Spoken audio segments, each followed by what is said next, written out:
coming in, Mugen versus Jahzz0.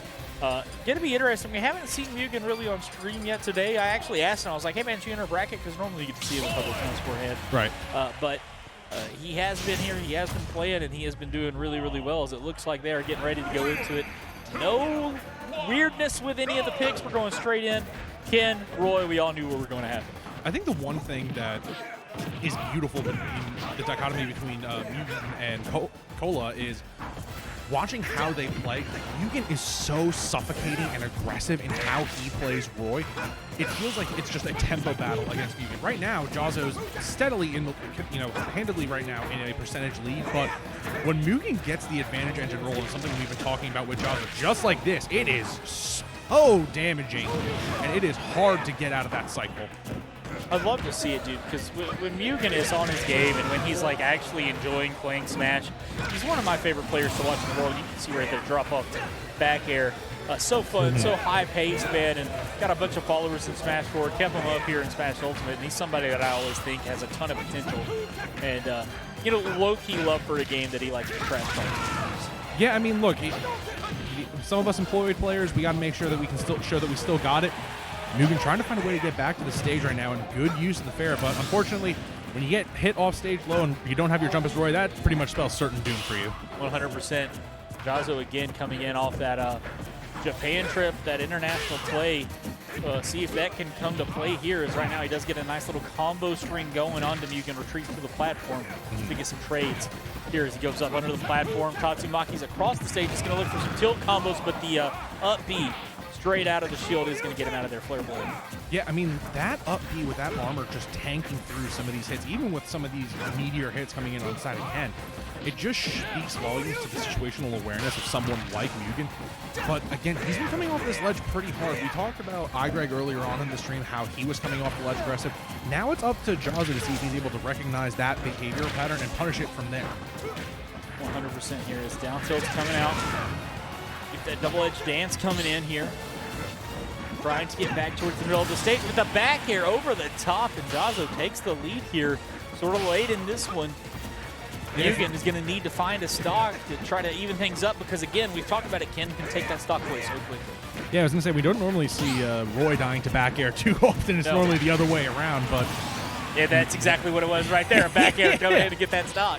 Yeah, but Mugen, again, just finding so many ways to suffocate with options, using jabs to pressure you into jumping out, using this double-edged dance into the downward finisher to get some quick percent onto you. Yep. You can just see he's just peppering aerials that are relatively safe all over Jahzz0's threat radius that we talked about now, and it just feels hard to get away from him once he does decide to pull the trigger.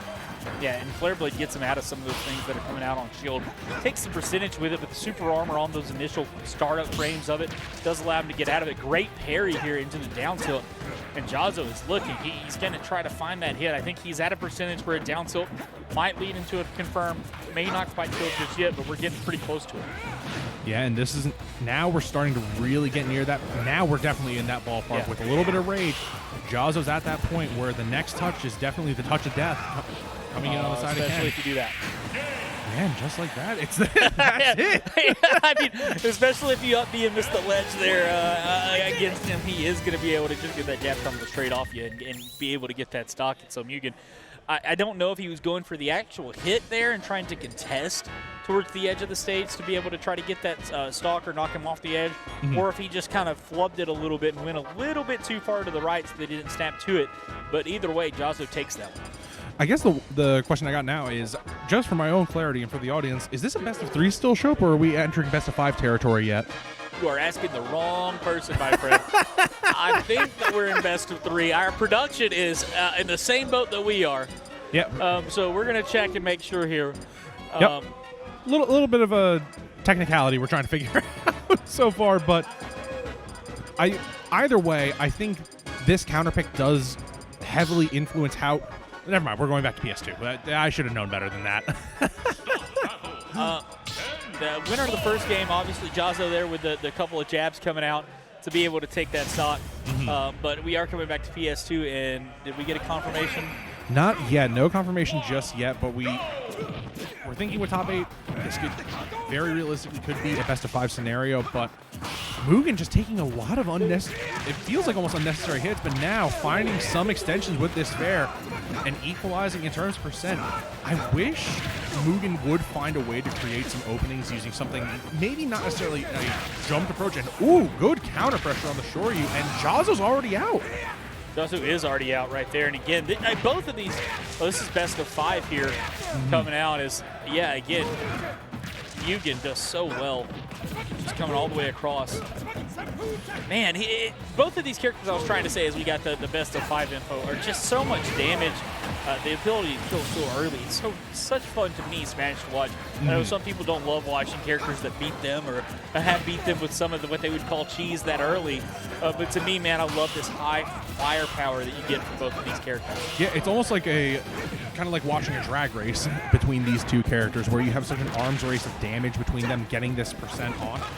Mugen just doing a good job of just controlling the movement so far of Jahzzo, and once he gets Jahzzo off stage, it basically creates this 50-50 of Are You Dead? Never mind, Are You Dead? Mugen just, Jahzzo takes the lead, and now this is where I think Mugen's aggression that he's known for kind of starts to bite him, where you start swinging a little recklessly into Jahzzo, but might have spoke too soon, equalizing the stocks right there.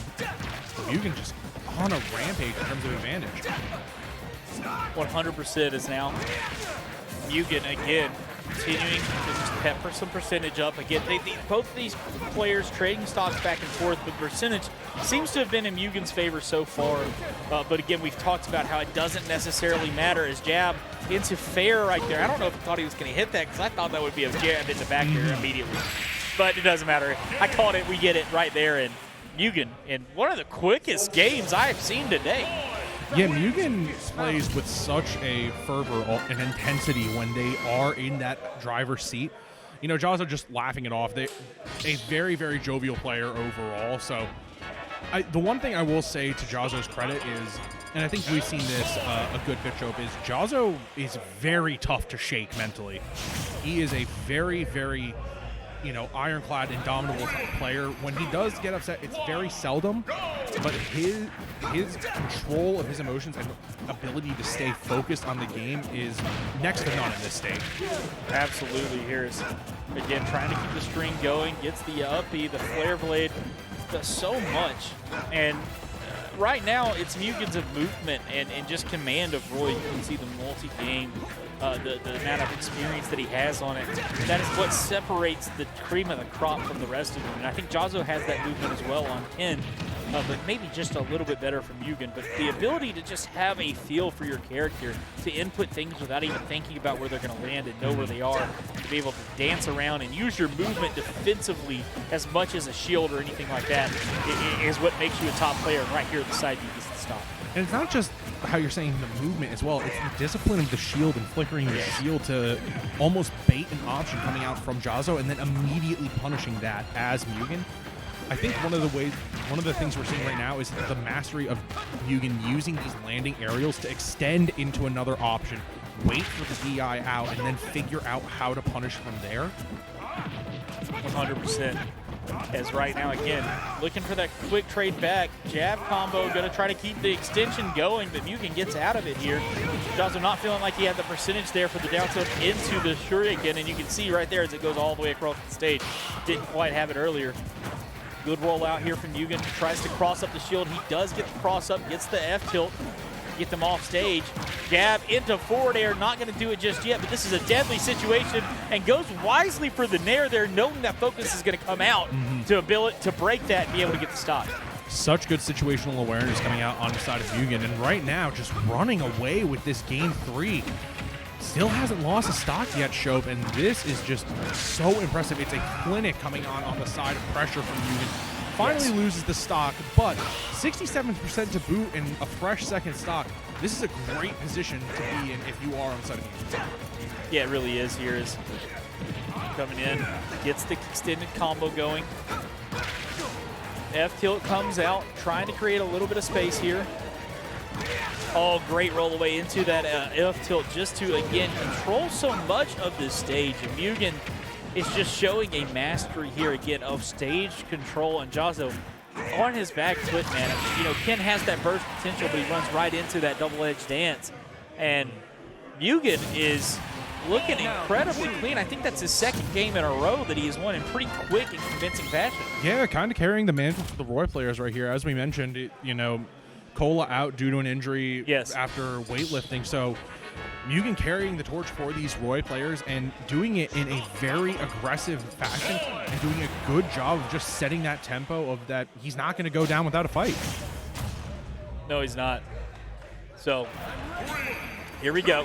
Nobody decided they wanted to switch it up. I mean, Mugen is looking like he is dominating here on PS2 in the last little bit, but Jahzz0 says that he's got it in him, man, to bring it back. So needs a better start to this one as we come into this, and that's the better start that you want if you're Jahzz0. Getting a good combo going. A lot of percentage here. Focus punch to continue extending it, but look at Mugen's just composure there to be able to get out of these combos. But Jahzz0 has found the conversion, and he gets the stock ducks. Wow, I mean, Jahzz0 typically doesn't get, like we said, normally it's him who's in this driver's seat creating unprecedented aggression. Jahzz0 might have found the answer to stunting Mugen's aggression, just finding a way to get put up. Okay, lost a stock, a little bit of a mental reset on my end, but now Jahzz0 up 2 stocks to 1, and now if Mugen can kind of get back to that aggression we saw throughout the course of game 2 and 3, we might actually even see a faster game than the previous 2 show. Yeah, we might actually hear, but it might go the other way as Jahzz0, he's saying, look, man, I know that Mugen really had the download there in games 2 and 3, but I have adapted, I have figured it out here, and he is doing a really great job. Gets a good tech here. That's going to probably be it. Not quite, though. Staying just alive is Mugen. But again, look at this percentage. Even with no rage, we are just one straight hit converting into a kill for Jahzz0. Mugen's going to have to play this incredibly clean if he wants to take this in 4. The back air still not sealing it out yet, Shob. So Mugen's still playing with fire right now. One shorty away, and that'll do it. Jahzz0 closes out. We're in the final game. This is a do or die situation for both of these players to keep that winner's dream alive. Winner semis here for Keep It Real. Going to game 5. I was honestly convinced that Mugen was going to take that game 4 there with the way that he played in 2 and 3. I mean, Jahzz0 did look great in game 1, but it looked like that Mugen had flipped a switch. But Jahzz0 comes back, turns that light back off, baby, and says, it's time for me to show you how to shine and what I've learned. And I've got some adaptations of my own. And one of the things, speaking of adaptation, is running it back to PS2 5 times in a row. It allows you to get a more fundamental understanding of how the gameplay can change from game to game. Both of these players, when you get to this level, Show, any ounce of information is such a thing that these players can weaponize. Yes, it really is, man. It's something that you can use to your advantage. And right now, Jahzz0 with a little bit of a lead here. Mugen looking a little bit uncomfortable. This isn't the movement, this isn't the speed that we had seen from him when he was feeling comfortable. He's looking like he's just trying to find the openings. He does finally here. Jahzz0 gives him a couple of them, but great parry. You've talked about that, Jahzz0's parries, to be able to continue at this stage control. Yeah, I like how you mentioned that Mugen isn't necessarily playing at the cadence or tempo that we saw him previously in games 2 and 3. I think one of Mugen's strengths is that he almost is able to play at a level that's so fast you aren't able to make your normal reactions and play at the cadence or tempo that you're used to. Mugen's able to play so quick that it just makes it uncomfortable for you. And right now, Mugen's the one who's just not able to make those snap decisions, it looks like. Yeah, 100% is now. Mugen comes in, trying to find his way to get a stock back right here, but Jahzz0 playing so patiently, playing so well, retreating away, dashing back, but he does get caught out just a little bit. F-tilt not going to break through that focus there, is now continuing just this rundown is Jahzz0 as he continues to rack up so much percent. And we've talked about Rage on Ken so many times today with how many times we've seen him on stream. Basically at full rage right here, just 18% from it. Not the situation you want to be in a last game situation here of winter semis. Yeah, not where you want to exactly be, and Mugen's still not able to close out this stock show. This is starting to get dire on the side. If you are the Roy player, you're getting to a place where the up B finally closes it out, and like you said, you really needed to find a way to close out these stocks. So now, if you are in Mugen's position, this is where you got to carry this advantage state and start trying to equalize in terms of percentage, or at least close out a stock with one of those side Bs that we saw in games 2 and 3. Exactly. But again, look at this. Look at how commanding Jahzzo's lead was. But Mugen bringing it right back, does fall out of that shuriken. Good roll in right there to avoid it, and then catches out and up B kind of out of nowhere. Uses the down B already, and Jahzzo in a rough situation, kind of panicking here, fumbling the bag a bit, and he might lose his stock for it here. That's going to be pretty deep, but he does end up making it back with the up B. But this has gone from a huge advantage to Jahzzo to dead even so quickly. The pressure that Mugen is able to produce with just empty hopping, unfortunately loses his stock there to the Shoryu, and now Jahzzo in a prime position to move on to the winner's side to basically just keep his winner stock alive. Mugen has to find any way to close out this stock, and not a little bit of the delay, not enough to close it out. Got to keep this corner pressure up, Show. That you do here is, again, looking to see towards the ledge. Tries to find the back here. It's not going to be there. A couple of combos into the Tatsumaki. Jahzzo racking up that percent. Jab into up air this time is going to take the stock from the middle of the stage. And we've seen Mugen make percentage comes back from here, but Jahzzo is going to be looking to end this one and keep himself in winners over towards the winners finals to give himself a chance and guarantee the top 3. Yeah, and this, like we said, Mugen's at that touch of death percent where, and you're only giving Ken Rage. At this point, have to play very cognizant of what options Jahzzo has. Oh, he's Might too went low. A little too He went too low. and He fast forward.